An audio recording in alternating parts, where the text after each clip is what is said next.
성도 여러분 안녕하셨습니까? 우리 아주 오래전에 우리 선교부에서 나누었던 그 인사 한번 좀 오랜만에 해볼까요? 주님 오십니다. 그러면 준비합시다. 그렇게 주님 오십니다. 준비합시다. 감사합니다. 자, 오늘은 여호와의 날을 위한 준비 제목을 가지고 같이 말씀 나누겠는데요. 오늘 요에서 2장 원래는 1절부터 17절인데 길기 때문에 12절부터 17절까지만 같이 봉독합니다. 제가 먼저 읽습니다. 여호와의 말씀에 너희는 이제라도 금식하고 울며 애통하고 마음을 다하여 내게로 돌아오라 하셨나니 너희는 옷을 찢지 말고 마음을 찢고 너희 하나님 여호와께로 돌아올지어다. 그는 은혜로우시며 자비로우시며 노하기를 더디하시며 인애가 크시사 뜻을 돌이켜 재앙을 내리지 아니하시나니 주께서 혹시 마음과 뜻을 돌이키시고 그 뒤에 복을 내리사 너희 하나님 여호와께 소제와 전제를 드리게 하지 아니하실는지 누가 알겠느냐. 너희는 시온에서 나팔을 불어 거룩한 금식일을 정하고 성회를 소집하라. 16절 백성을 모아 그 모임을 거룩하게 하고 장로들을 모으며 어린이와 젖 먹는 자를 모으며 신랑을 그 방에서 나오게 하며 신부도 그 신방에서 나오게 하고 여호와를 섬기는 제사장들은 낭실과 제단 사이에서 울며 이르기를 여호와여 주의 백성을 불쌍히 여기소서 주의 기업을 욕되게 하여 나라들로 그들을 관할하지 못하게 하옵소서. 어찌하여 이방인으로 그들의 하나님이 어디 있느냐 말하게 하겠나이까 할지어다. 아멘. 오늘은 여호와의 날을 위한 준비, 아주 중요한 제목을 가지고 같이 말씀을 나눕니다. 지금 우리는 아주 분명한 재림의 징조들이 성취되고 있는 그런 시대를 살아가고 있습니다. 여러분 그렇습니까?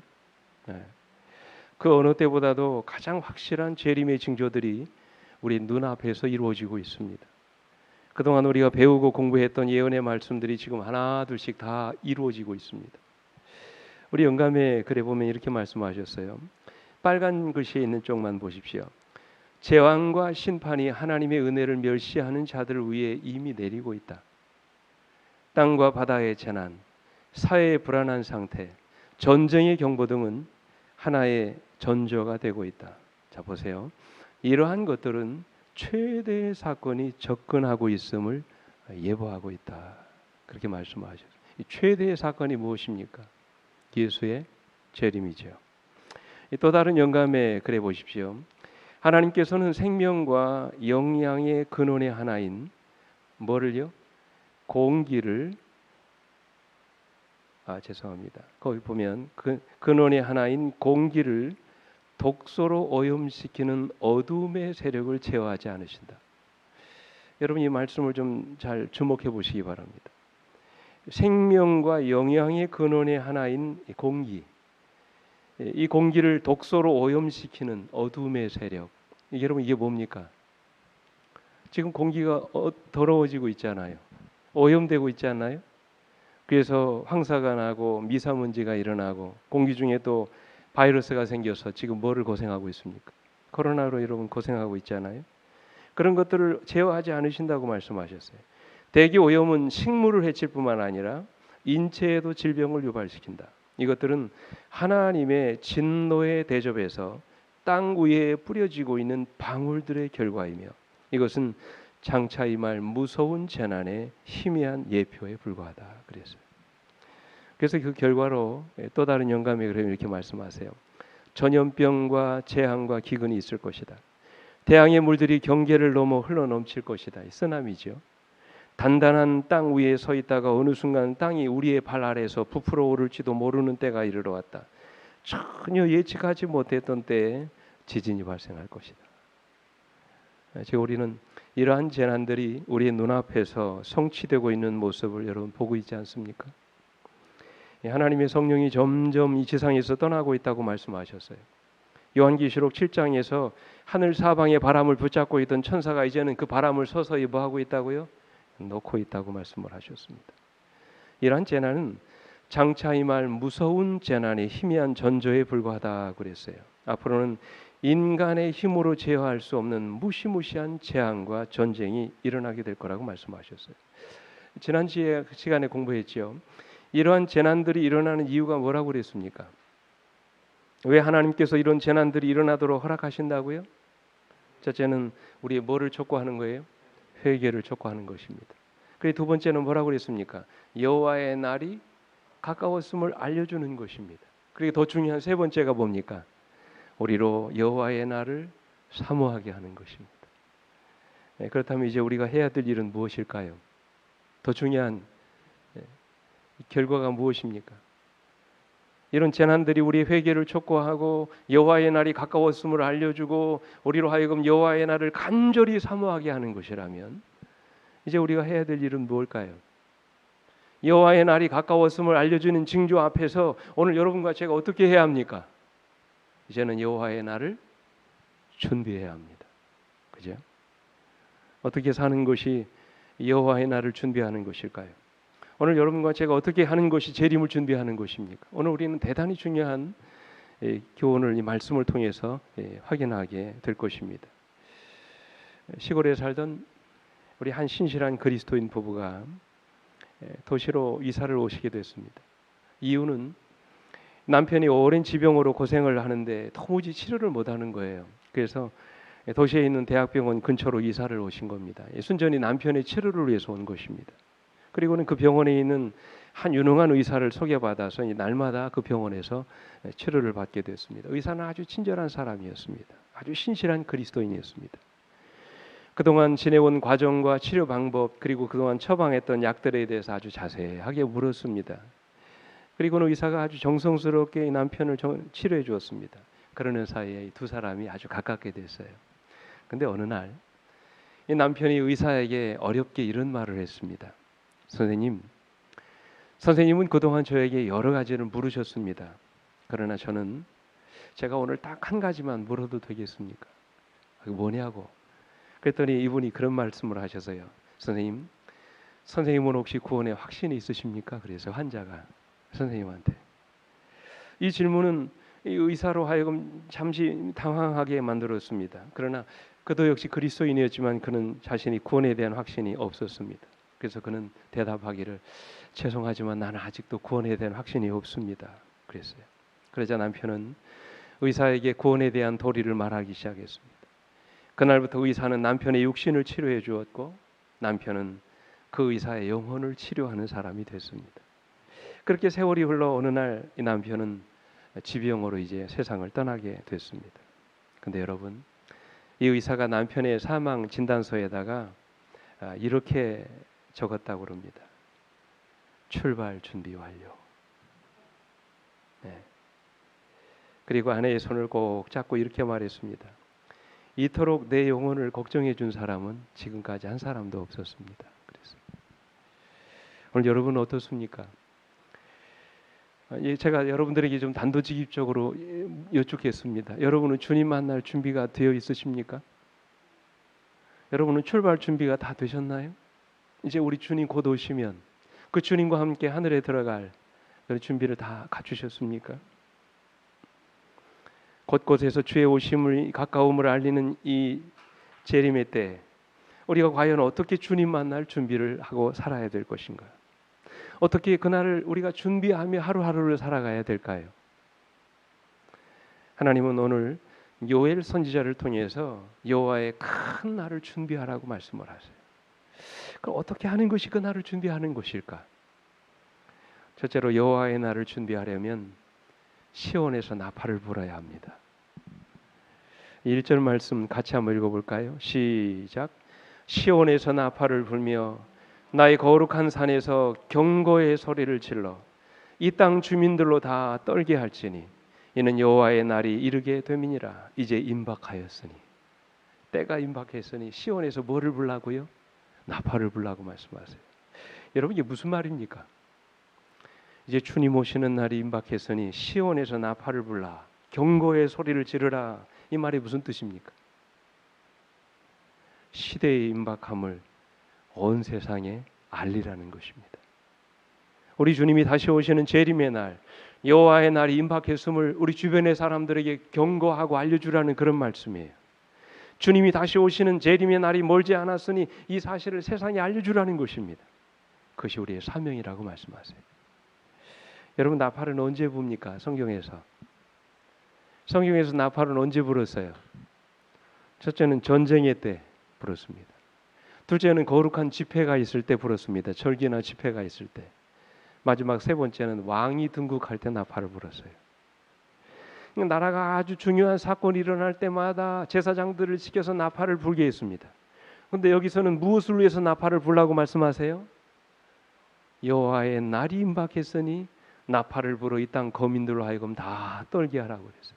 이제 머지않은 장래에 여호와의 날이 이르게 될 것이니 나팔을 불고 경고의 소리를 질러서 사람들로 하여금 그 날을 준비하게 하라는 말씀이에요. 왜요? 왜 우리가 나팔을 불어서 고함을 쳐야 합니까? 세상이 잠들어 있기 때문입니다. 사람들이 위기를 모르기 때문입니다. 종말이 다가오고 있다는 사실을 깨닫지 못하고 살아가기 때문에 그렇습니다. 사람들이 영적인 감각을 잃어버렸어요. 때가 가까웠음에도 불구하고 사람들이 위기의식을 느끼지 못하는 것입니다. 사람들이 통증을 느끼지 못하는 거예요. 다시 말해서 시대의 징조를 보면서도 많은 사람들이 마음에 위기의식을 느끼지 못한다는 것입니다. 그래서 이런 세상을 향하여 뭐를 불라고요? 나팔을 불라고 말씀하세요. 이러고 있을 때가 아니라는 것이지요. 경고의 목소리를 높이라는 것입니다. 이것이 오늘 여러분과 저의 사명이라고 말씀을 하세요. 세계적으로 존경받는 선교사이자 손치료 의사이며 나병 환자 전문인 폴 브랜드라고 하는 사람이 있습니다. 이분이 그 필립 얀시라고 하는 유명한 목사님과 함께 쓴 책 중에 고통이라는 선물이라는 책이 있습니다. 아주 유명한 책입니다. 이분이 어떤 분이냐면 인도에서 평생 한센병이 뭔지 아시죠? 문둥병자들, 이 나병 환자들을 돌보면서 선교하셨던 분입니다. 근데 그분이 하신 말씀 중에 어떤 말씀을 하시냐면 고통 없는 지옥이라는 말씀을 하셨어요. 이 고통을 느끼지 못하는 것이 그 지옥이라는 거예요. 왜 그렇습니까? 하루는 이분이 한센병 환자들의 그 병실에 들어가 봤더니 쥐들이 병실에 들어와 가지고 한센병 환자들의 손과 발가락을 물어뜯어서 먹는데도 환자들이 모르는 것입니다. 왜 그렇습니까? 신경이 다 죽어가지고 밤새 자는 사이에 그저 고통을 느끼지 못하고 콜 잠만 잔다는 거예요. 아침에 일어나면 손가락이 떨어져 나가고 발가락이 떨어져 나가 있더라는 거예요. 예. 왜요? 환자들이 뭐를 느끼지 못해요? 고통을 느끼지 못하는 것입니다. 이 장면을 본 폴 브랜드 박사는 이런 말을 했어요. 고통이 없는 것, 고통이 있는데도 그 고통을 느끼지 못하는 것이 바로 지옥이구나. 그래서 고통이야말로 하나님이 주신 뭐라고요? 선물이라고 그랬어요. 그래서 이분이 혼신의 노력을 기울여서 인공 고통 경보기를 만들었어요. 이 환자들의 손발을 보호하기 위해서 하나에 $450짜리 인공 고통 경보기를 만들어서 환자의 몸에 붙여줬습니다. 그래서 고통이 올 때 스스로 자기 몸을 방어하도록 그렇게 만들어준 것입니다. 여러분 생각해 보세요. 우리 몸에 통증을 느끼는 것은 무슨 경고입니까? 내 몸에 이상이 생겼으니 뭐 하라는 거예요? 치료하라는 거죠. 몸에 열이 나는 이유도 그렇지 않습니까? 그러므로 우리가 통증을 느낀다고 하는 것은 얼마든지 치료할 수 있는 가능성이 있다는 말씀이에요. 그러나 우리가 통증을 느끼지 못할 때는 어떻습니까? 치료에 대한 필요를 느끼지 못해요. 치료 시기를 놓치는 것입니다. 암이 무서운 이유가 뭐예요? 어느 정도 사태가 진전되기까지 뭐를 모르는 것입니까? 통증을 모르는 거죠. 그래서 무서운 것입니다. 이처럼 오늘날 세상이 영적인 감각을 잃어버렸어요. 시대의 위기를 느끼지 못하는 것입니다. 종말이 다가오겠다는 사실을 깨닫지 못하고 살아갑니다. 마음의 통증을 잃어버렸어요. 시대의 징조를 보면서 우리 마음에 아무런 위기의식을 느끼지 못하는 것입니다. 그래서 세상을 향하여 나팔을 불고 고함을 치라는 것입니다. 한 사람이라도 더 깨워서 그날을 준비하고 살도록 세상을 향하여 경고의 나팔을 불라고 말씀하시는 거예요. 이것이 오늘 우리의 사명이라고 말씀하십니다. 우리가 나팔을 불고 소리를 질러서 전해야 될 기별이 무엇입니까? 특별히 우리 재림교회에게는 하나님이 특별히 마지막 때 맡기신 사명이 있죠. 세 천사의 기별이 있습니다. 요한계시록 14장에 나오는 세 천사의 기별입니다. 7절에 보면 그가 큰 음성으로 이르되 하나님을 두려워하며 그에게 영광을 돌리라. 이는 그의 심판의 시간이 이르렀음이니 하늘과 땅과 바다와 물들의 근원을 만드신 이를 경배하라 하더라. 여러분, 세 천사 기별의 핵심이 뭡니까? 제가 다른 시간에 한번 따로 이 말씀은 연구하겠습니다. 여러분, 세 천사 기별의 핵심이 뭐예요? 첫째 천사의 기별의 핵심이 뭡니까? 하나님이 심판하실 시간이 이르렀음이니 하늘과 땅과 바다와 물들의 근원을 만드신 이를 뭐하라? 경배하라는 거예요. 안식일 신앙을 회복하고 오직 창조주 하나님께만 영광을 돌리라는 것이. 두 번째가 뭡니까? 바벨론은 뭐 한다는 것입니까? 무너진다는 것이죠. 이 땅의 모든 인간 중심의 신앙은 다 무너진다는 것입니다. 그러니 이런 영적인 바벨론으로부터 뭐 하라는 거예요? 나오라는 것입니다. 철저하게 하나님의 말씀으로 돌아와서 하나님의 계명과 예수의 믿음을 지키는 자들이 되라고 말씀하세요. 그리고 세 번째 기별이 뭡니까? 짐승과 그의 우상에 경배하고 이마에나 손에 표를 받지 말라는 것입니다. 한마디로 어떤 핍박이나 어려움이 와도 하나님 중심의 신앙, 말씀 중심의 신앙을 버리지 말라는 것이에요. 그것이 우리가 사는 길이라고 말씀하십니다. 왜요? 오늘날 이 세상이 하나님의 뭐를 버렸어요? 말씀을 버렸습니다. 계명을 버렸습니다. 근데 아직도 많은 사람들이 이런 진리를 알지 못하고 영적인 어둠 가운데 죽어가고 있습니다. 인간의 권위에 의해서 바뀌어진 거짓 안식일을 지키고 있습니다. 사단에 의해서 왜곡되어진 영혼 불멸의 교리를 가르치고 있습니다. 죽은 자들의 영혼이 곧바로 천국과 지옥으로 간다고 믿고 있습니다. 그래서 그들이 뭐를 기다리지 않는 거예요? 재림을 기다리지 않는 것입니다. 이처럼 사단이 만들어 놓은 바벨론의 거짓 포도주에 취해버린 것입니다. 이러한 때 우리가 해야 될 일이 뭐라고요? 세 천사의 기별을 전하는 것입니다. 그들로 안식일 신앙을 회복하게 하는 것입니다. 인간 중심의 신앙을 버리고 영적인 바벨론으로부터 나오게 하는 것입니다. 그리고 하나님의 계명과 예수의 믿음에 따라 살아가도록 호소하는 것입니다. 오늘 이것이 우리 모두의 사명이라고 말씀하십니다. 이것이 바로 시온에서 뭐 하는 거예요? 나팔을 부는 것입니다. 우리 영감맥을 같이 한번 읽어보겠습니다. 시작. 제7일 안식일 예수 재림 교인들은 특별한 의미에 있어서 파수꾼과 빛을 전하는 자들로 세상에 세움을 받았다. 실망하는 세상에 전할 최후의 경고가 그들에게 위탁되었다.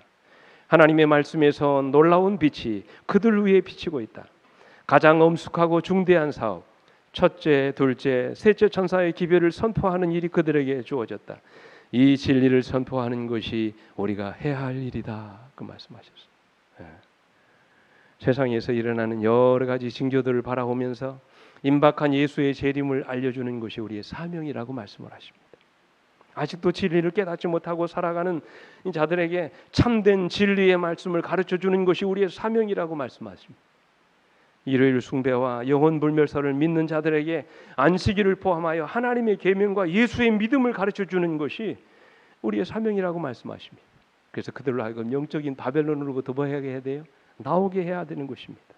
그 일을 위해서 오늘 여러분과 제가 세움을 입었다고 말씀을 하세요. 그래서 에스겔 33장 7절에 이런 말씀을 하시죠. 인자야, 내가 너를 이스라엘 족속의 파수꾼으로 삼음이 이와 같으니라. 그런즉 너는 내 입의 말을 듣고 나를 대신하여 그들에게 뭐하라? 경고하라. 그래서 네, 여러분, 이러한 시대의 위기를 보고도 우리가 경고의 기별을 전하지 않는다면 이어지는 말씀 가운데 보면 그 모든 책임을 누구에게 찾으신다고요? 우리에게서 찾으시겠다고 말씀을 하셨어요. 왜냐하면 우리는 이 시대를 경고하기 위해서 부르심을 받은 이 시대에 누구예요? 파수꾼들이기 때문에 그렇습니다.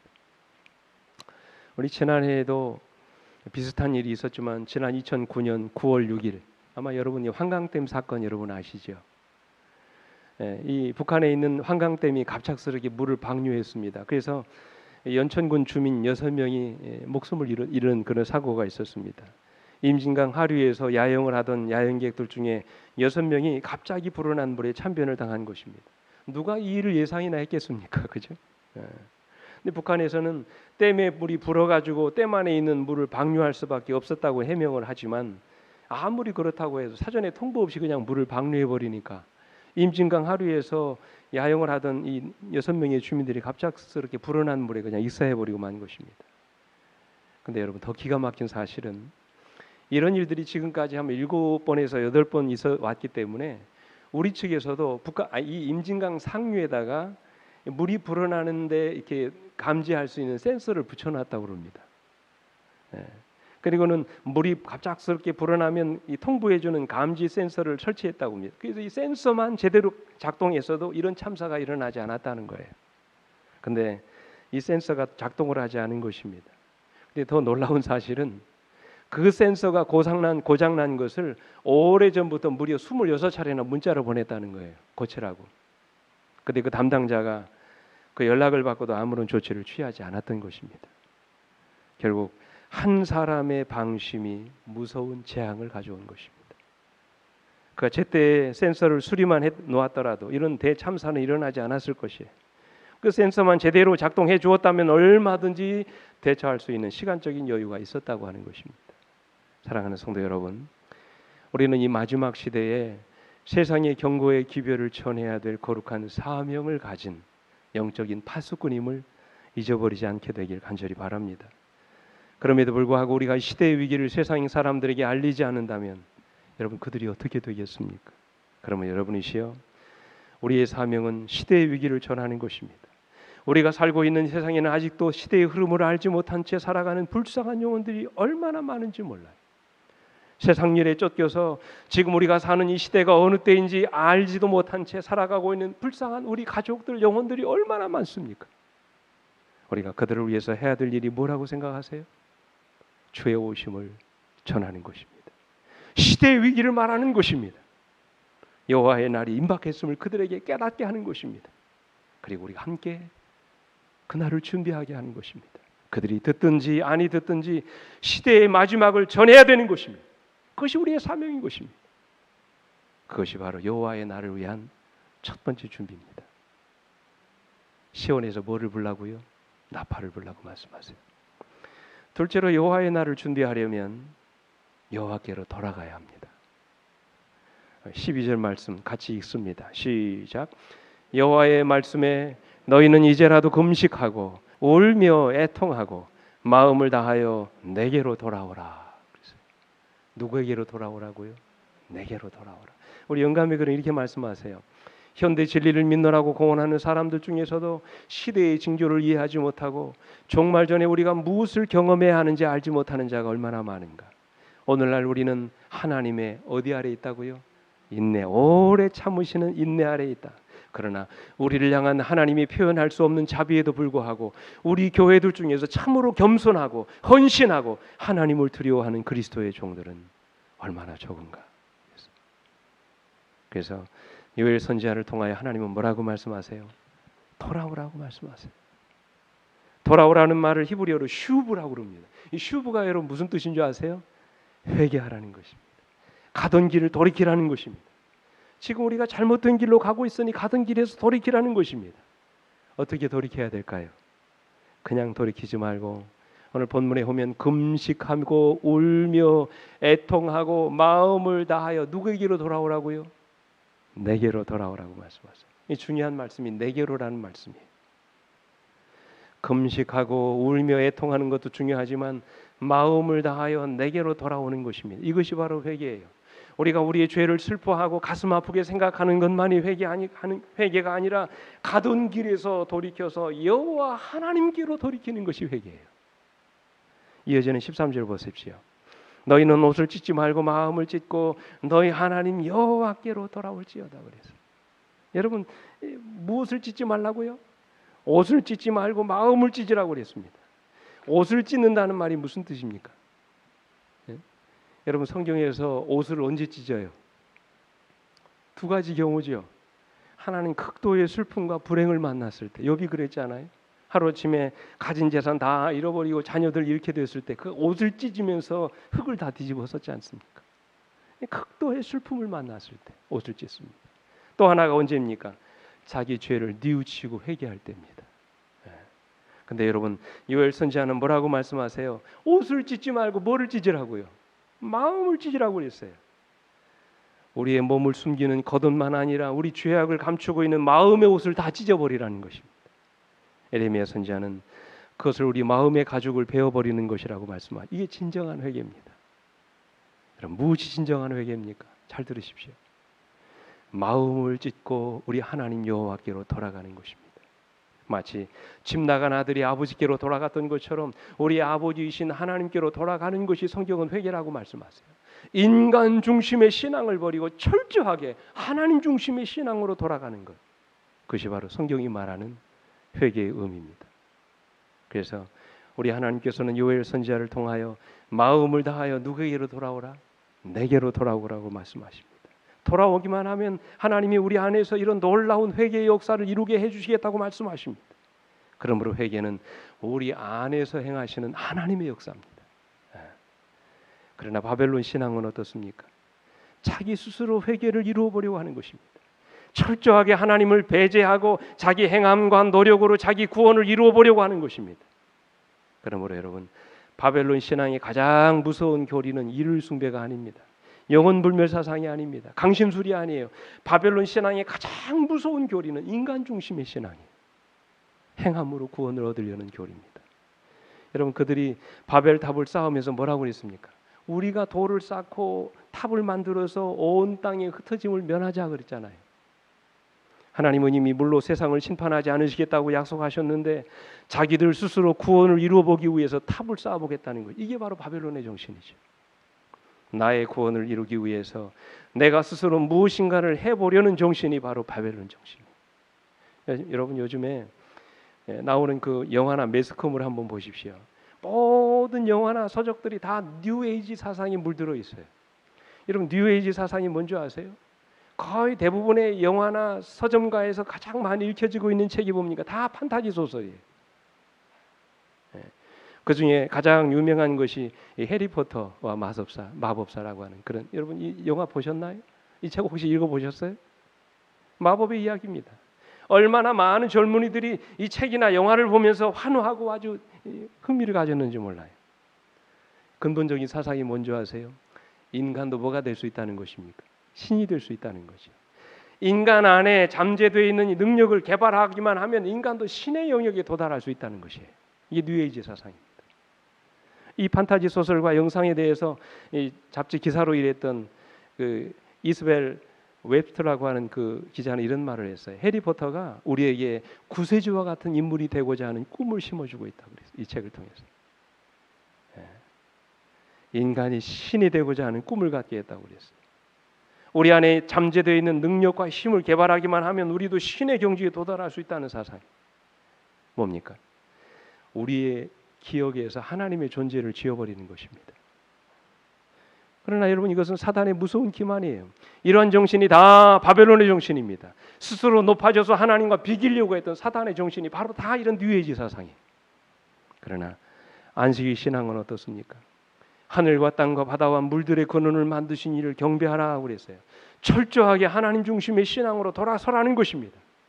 우리의 생명을 창조하신 분도 하나님이시고 우리의 속 사람도 새롭게 창조해 주시는 분도 하나님이라는 것입니다. 그러므로 우리가 안식일을 지키는 이유는 단순히 어떤 날짜를 지킨다는 의미가 아니라 그분이 나의 창조주요 구주이심을 내가 믿는 것입니다. 세상을 만드신 창조주 하나님이 나를 새로운 피조물로 만들어 주신다는 사실을 내가 믿는 것입니다. 이런 신앙의 고백이 안식일을 지키는 믿음으로 나타나는 것이에요. 그래서 여러분, 출애굽기 31장 13절에 보시면 너는 이스라엘 자손에게 말하여 이르기를 너희는 나의 안식일을 지키라. 이는 나와 너희 사이에 너희 대대의 표징이니 뭐라고 말씀하세요? 나는 너희를 거룩하게 하는 여호와인 줄 너희가 알게 하려 함이라. 여러분, 누가 우리를 거룩하게 해요? 나라고 말씀하세요. 여호와 하나님께서 우리를 변화시킨다고 말씀하십니다. 그 신앙을 갖고 우리가 안식일 신앙하는 것입니다. 그분이 나의 구주요 창조주이심을 믿는 것입니다. 그 신앙의 고백이 안식일을 지키는 믿음으로 나타나는 것이죠. 그렇지 않습니까? 그래서 영감회는 이렇게 말해요. 현재 사단은 시야에서 예수님을 놓치게 하고 인간을 바라보게 하며 인간을 신뢰하도록 하고 인간에게서 도움받기를 기대하도록 하는 것을 단호한 목표로 삼고 있다고 그랬어요. 이게 바벨론 신앙입니다. 제가 오늘 말씀을 준비하면서 몇 년 전에 목양자의 글을 쓰신 이 조영일 교수님의 글을 읽게 됐어요. 누구신 줄 아시죠? 우리 전도사님 작은 아버지입니다.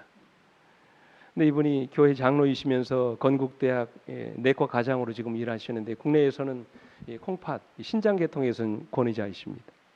근데 이분이 쓰신 글 중에 현재 우리 재림교회가 안고 있는 여러 가지 문제점과 해결 방안을 이야기하신 그런 글이 있는데 이분이 장로교회 한 목사님으로부터 그런 말을 들었대요. 무슨 말을 들었냐면 안식일 교회는 훌륭한 건강 기별이 있고 안식일 기별이 있고 아주 탁월한 예언 해석이 있습니다. 그러나 우리 교회는 예수님이 계십니다. 그러더래요. 이 말에 이 교수님이 굉장한 충격을 받으셨대요. 그 말을 듣는 순간 낯이 뜨겁고 부끄러운 생각이 들었다는 것입니다. 그 목사님의 말씀이 이 교수님이 가지신 모든 문제의 근원을 적나라하게 보여주고 있음을 정직하게 고백하지 않을 수 없었다. 그렇게 그분은 말씀하세요. 정말로 그랬습니다. 이전에 그분은 아주 신실한 그리스도인 안식일 교인이었습니다. 무슨 일이 있어도 안식일을 지키고 멸치 국물조차도 먹지 않았던 말 그대로 철저하게 안식일을 지키면서 신앙했던 그야말로 안식일 교인이었다는 것입니다. 근데 이 조인일 교수님이 이런 고백을 남겼어요. 그분이 쓰신 그 글의 끝부분에 이런 말을 했어요. 돌이켜보면 부끄럽게도 이전의 제 안에는 예수 그리스도가 없었습니다. 교회에서 가르치는 교리들만이 가득 차 있었습니다. 결국 이전에 저는 안식일 교인이긴 하나 그리스도인은 아니었던 것입니다. 그렇습니다, 여러분. 이것이 혹시 우리 모두의 고민 아닙니까? 이것이 우리 모두의 문제가 아닐까요? 오늘 이것이 라오디게아 교회의 문제 아닙니까? 그렇다면 결론은 하나입니다. 다시 여호와 하나님께로 돌아가셔야 돼요. 요엘 선지자가 말한 대로 우리가 다시 여호와께로 돌아가야 되는 것입니다. 그래 우리의 희망이 있는 것입니다.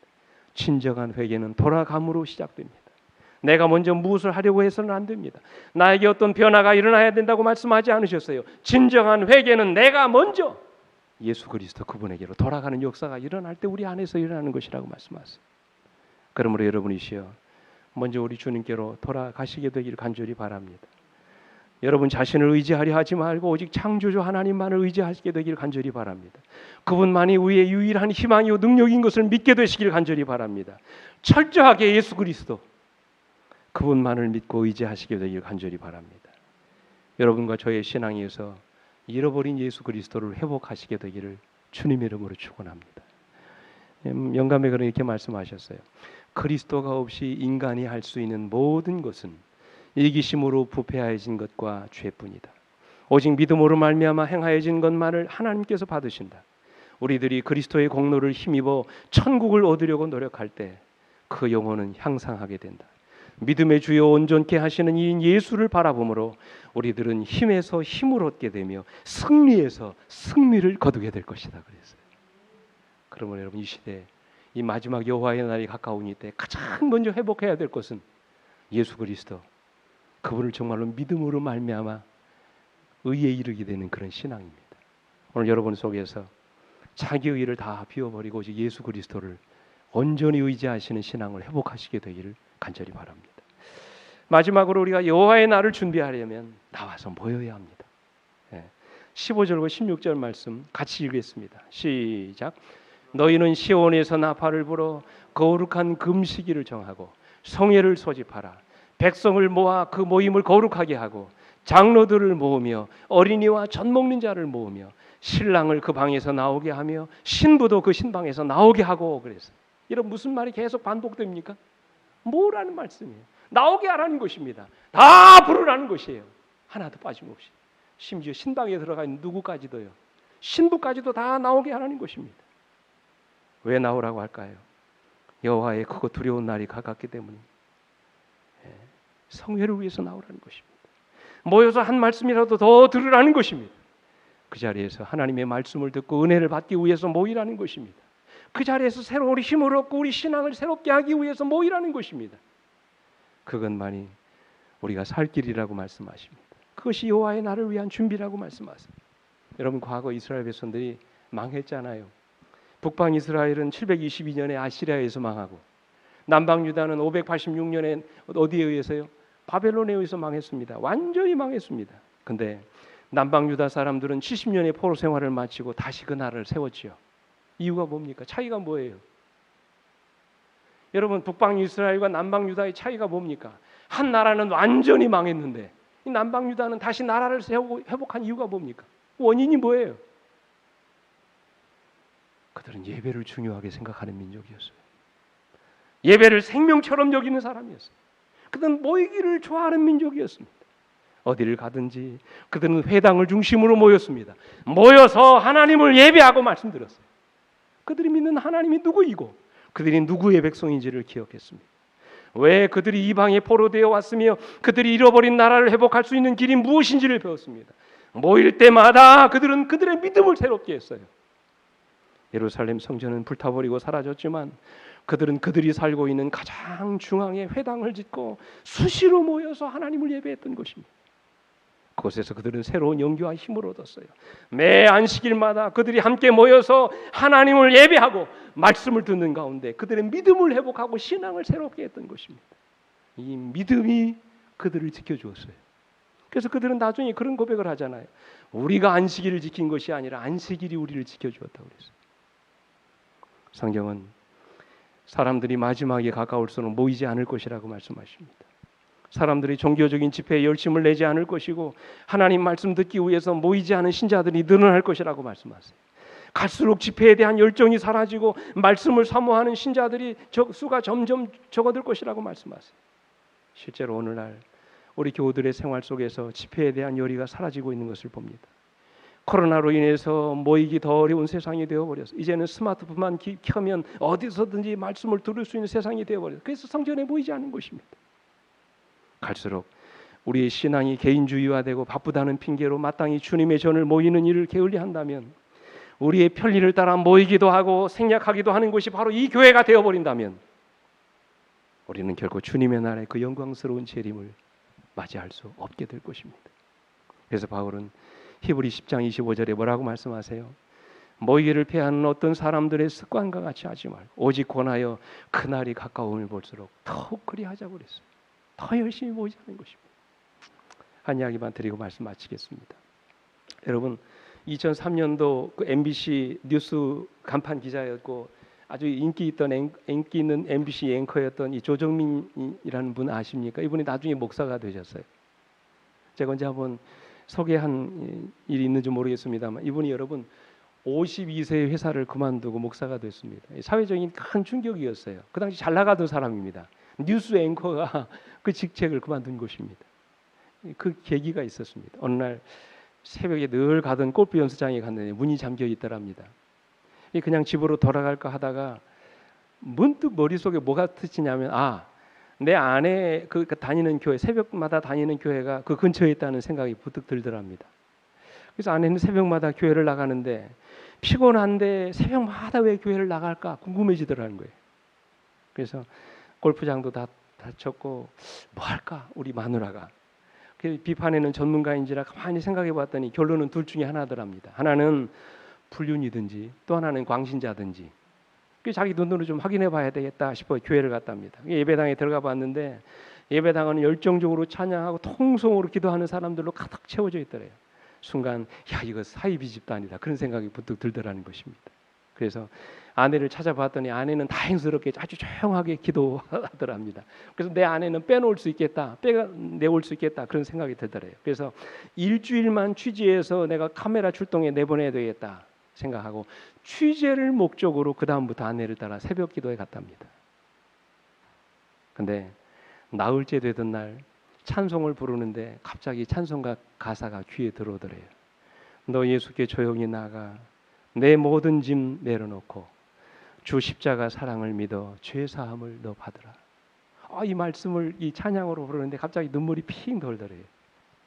성령께서 그의 마음속에 감동을 주기 시작한 것입니다. 아내가 그 모습을 봤어요. 그 다음 날 목사님을 집으로 초청했습니다. 그리고는 이 목사님이 그 조정미 목사를 무릎 꿇다고 하더니 기도를 받게 했습니다. 그날 무릎을 꿇고 기도를 받는데 이상하더랍니다. 평생 자신의 주장과 고집으로 살았던 사람이 예수님께 항복하는 그런 느낌을 그가 받았다는 것이에요. 그 후에 아내와 주변 사람들이 십수년 동안 자신을 위해 기도했다는 사실을 알게 됐어요.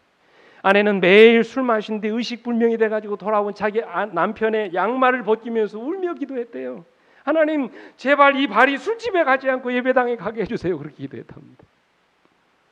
그날 이후로 그동안 자신이 자랑스럽게 생각했던 지나온 모든 과거의 것들이 얼마나 부끄럽게 여겨지든지 이렇게 고백을 했습니다. 20대에는 세상을 바꾸고 싶었고 30대에는 아내를 바꾸고 싶었고 40대에 들어서는 아들을 변화시키고 싶었지요. 그러나 스스로 자신을 대단히 여기고 사람들이 대단히 여기는 것을 자랑이라고 생각했는데 자기 속은 썩어 들어가고 아내조차 의심하고 있었습니다. 하나님을 믿고 난 다음 아내와의 관계가 회복됐습니다. 아들과의 관계가 회복되니 가정이 회복되고 50년 동안 1시간씩 새벽 예배를 드리던 어머님을 교회로 인도합니다. 그리고 자기가 근무하던 방송국의 수십 명을 교회로 인도하는 복음 전도자가 됩니다. 그리고는 다니던 직장을 다 사표내고 미국 보스턴의 고드 코넬 신학교에 이제 들어가게 되고 이분이 목사가 되는 그런 일이 일어나요. 여러분, 무엇이 그를 이렇게 새 사람으로 변화시켜 놓았습니까? 골프장으로 가던 그의 걸음을 돌이켜 예배당으로 갔기 때문입니다. 그 한 번의 걸음이 그의 인생을 송두리째 변화시켜 놓았던 것입니다. 그렇다면 오늘 우리가 드리는 예배는 어떻겠습니까? 우리가 매 집회 때마다 하나님을 사모하여 모인다면 우리가 드리는 이 예배를 통해서 어떤 역사가 일어나겠습니까? 마지막으로 영감백은 이렇게 말씀하십니다. 나는 그대들에게 우리의 연중 집회, 단순히 사업을 위한 모임이 아니라 그대들의 영적 계몽을 위한 모임에 참석하는 중요성을 강조하는 바이다. 그대들은 하늘과 밀접하게 연결되어야 할 필요를 깨닫지 못한다. 이와 같은 연결이 없이는 그대들 가운데 한 사람도 안전하지 않으며 한 사람도 하늘에 적합한 자가 될 수 없다. 사랑하는 여러분, 여러분에게 간절히 호소합니다. 정말 모이기를 힘쓰는 성도들이 되시기를 간절히 바랍니다. 하나님의 말씀을 사모하는 열심이 우리 모두에게 넘쳐나기를 주님의 이름으로 축원합니다. 하나님의 성전을 사모하는 열정이 우리 모두의 마음 가운데 샘솟게 되기를 간절히 바랍니다. 우리가 주의 이름으로 모일 때마다 우리를 만나주시고 우리를 새롭게 하시는 하나님의 은혜가 우리 모두에게 넘쳐나기를 간절히 원합니다. 주의 이름으로 모이는 곳곳에 성령이 임하시고 우리의 식어진 가슴이 뜨겁게 되는 역사가 일어나길 간절히 바랍니다. 그래서 이런 마음, 이렇게 새롭게 된 심령을 가지고 우리 모두 하늘에 함께 올라가는 귀한 축복 누리시게 되기를 간절히 바라면서 말씀을 마치겠습니다. 기도하시겠습니다. 아버지, 시대의 임박함을 알리는 여러 가지 징조들을 보면서 아버지, 우리가 과연 어떻게 우리 인생을 살아왔는지 이 시간 우리의 게으르고 무기력한 우리의 신앙을 돌아보게 하셔서 감사합니다. 아버지, 열심을 내게 해 주시옵소서. 세상을 향하여 경고의 나팔을 불게 해 주시옵소서. 주의 오심이 심히 임박했음을 많은 믿지 않은 가족과 이웃들에게 나누며 증거하게 해 주시옵소서. 이제는 우리 자신이 아니라 우리 하나님 예수 그리스도에게로 돌아가는 역사가 일어나게 해 주시옵소서. 인간 중심의 신앙을 벗어나서 철저하게 하나님 중심의 신앙, 믿음으로 말미암는 의의 신앙을 우리 모두가 회복하게 해 주시옵소서. 그 일을 위하여 우리 안에 잃어버린 예수를 회복하게 하시고 그분이 주시는 은혜를 통하여 날마다 변화되는 아름다운 역사가 아버지여 일어나게 해 주시옵소서. 무엇보다도 아버지, 이제 우리 모두가 깨어서 이제 곧 오실 주님 재림을 맞이하기 위해서 우리 모두가 다 함께 잃어버린 예수를 회복할 뿐만 아니라 그 주님을 더 많이 닮아가는 자 되게 인도해 주옵시고 우리가 열심히 모여 자주 말씀을 듣고 모이는 일에 열정을 내므로 말미암아 우리가 드리는 예배를 통하여 우리 속에서 역사하시는 하나님의 놀라운 축복들을 많이 경험하고 그날을 위하여 준비하는 우리 모든 성도들 될 수 있도록 은혜 입혀 주시옵기를 우리의 구주이신 예수 그리스도의 이름으로 간절히 기도드려사옵나이다. 아멘.